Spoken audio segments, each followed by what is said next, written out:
नमस्कार प्रिय छात्र और छात्राएं, मैं जितेंद्र कुमार रावत अमन कंप्यूटर शॉर्ट हैंड सेंटर आपका हार्दिक स्वागत करता है। जो छात्र और छात्राएं सिंह प्रणाली शॉर्ट हैंड पूरी किताब पढ़ चुके हैं और उस किताब के मैटर की भी शॉर्ट हैंड डिक्टेशन स्पीड बना चुके हैं और उन्हें अधिक शॉर्ट हैंड डिक्टेशन स्पीड बनानी है तो संपर्क करें, क्योंकि हमने रामधारी गुप्ता की किताब में से 203 पेज डिक्टेशन के लिए हैं, जो प्रत्येक पेज में 400 शब्द हैं, जिनका डिक्टेशन 60, 80, 100 व 120 शब्द प्रति मिनट की स्पीड से 400 व 800 शब्दों पर दिया गया है। जो छात्र व छात्राएं विधिवत रूप से इन मैटरों का होमवर्क करके व्हाट्सएप पर चेक करा के अपनी शॉर्ट हैंड डिक्टेशन स्पीड बढ़ाना चाहते हैं या आउटलाइन प्राप्त करना चाहते हैं या शॉर्ट हैंड पढ़ना चाहते हैं तो संपर्क करें। मोबाइल नंबर 91 98 94 39 41, दूसरा है 700 790 52 75। अतः संपूर्ण पढ़ाई व्हाट्सएप पर वीडियो के माध्यम से कराया जाएगा। धन्यवाद।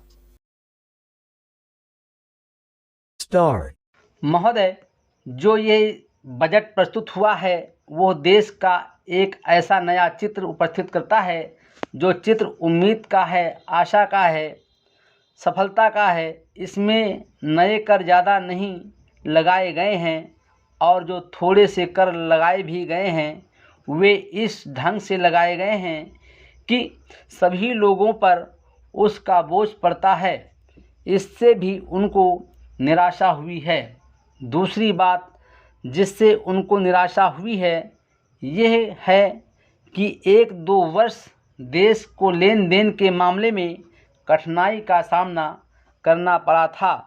योजना को कठिनाई में पड़ना पड़ा था, वो कठिनाई दूर हो गई है और मैं सदन की तरफ से उन देशों को धन्यवाद देना चाहता हूँ। उन देशों के प्रति आभार प्रदर्शित करना चाहता हूँ जिन्होंने हमारी इस कठिनाई को दूर करने में आगे बढ़कर हाथ बटाया है।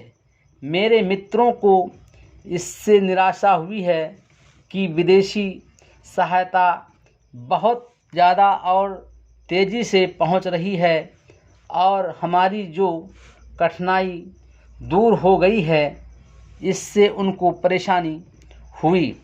कम्युनिस्ट इसलिए भी परेशान है कि पिछले 1-2 वर्षों में देश की पैदावार बहुमुखी ढंग से बढ़ी है, औद्योगिक पैदावार बढ़ी है। ये उनके लिए निराशा का कारण बना है। उनकी निराशा इसलिए भी बढ़ी है कि उनका मालिक, उनका मित्र हमारे देश की सीमा पर जब फौज लेकर खड़ा है और जब देश पर खतरा है तो क्यों देश की आर्थिक हालत, क्यों देश की वित्तीय हालत तथा दूसरी हालत इतनी अच्छी हुई है और क्यों इतनी अच्छी छवि उभरी है। लेकिन उनकी निराशा हमारी सबसे बड़ी आशा है, उनकी असफलता हमारी सबसे बड़ी सफलता है। और मैं समझता हूँ कि उनके भाषण हमारे वित्त मंत्री महोदय के लिए सबसे बड़े बधाई के भाषण हैं। 2-3 और चीज़ों की ओर मैं आपका ध्यान दिलाना चाहता हूँ। उनकी ओर दूसरे माननीय सदस्यों ने भी आपका ध्यान दिलाया है। हमारी सरकार का ध्यान भी उस ओर गया है, लेकिन मैं समझता हूँ कि उन पर और अधिक ध्यान देने की आवश्यकता है। पहली बात तो ये है कि जब चीज़ों की पैदावार बढ़ रही हैं, जब देश उन्नति की तरफ जा रहा है, तब भी देश में कीमतें बढ़ रही हैं। Full stop.